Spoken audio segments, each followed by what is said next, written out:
সবাইকে পবিত্র ঈদুল আজহার শুভেচ্ছা ও অভিনন্দন।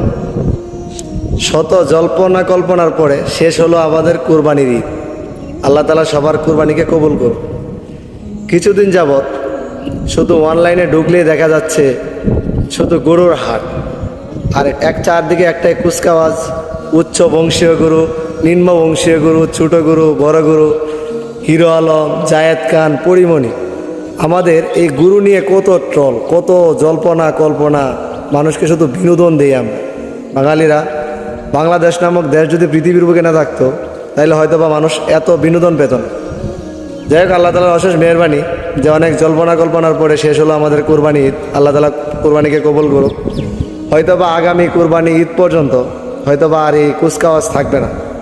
আবার যখন ঈদ আসবে, ঈদের পূর্ব মুহূর্তে অর্থাৎ সপ্তাহখানিক আগে থেকে আবার শুরু হবে সেই জল্পনা কল্পনা, আর মানুষকে রঙ্গমঞ্চের মতো হাসানোর মতো একটা তামাশা তৈরি হয়। যাই হোক, মানুষ সমাজ থেকে যদি এগুলা থেকে বেরিয়ে আসে, হয়তোবা সমাজটা কিছুটা হলেও সুন্দর হবে, হয়তোবা সমাজ থেকে দুর্বৃত হবে, কুলুষিত। ঈদ সেই দিনই সুন্দর হবে যেদিন উচ্চবিত্ত নিম্নবিত্তের কোনো ভেদাভেদ থাকবে না। গরিব দুঃখী সবাইকে নিয়ে একসঙ্গে ঈদানন্দ উদযাপন করবে। সেদিন বাংলাদেশের বুকে সবচেয়ে সুন্দর একটি পরিবেশ তৈরি হবে।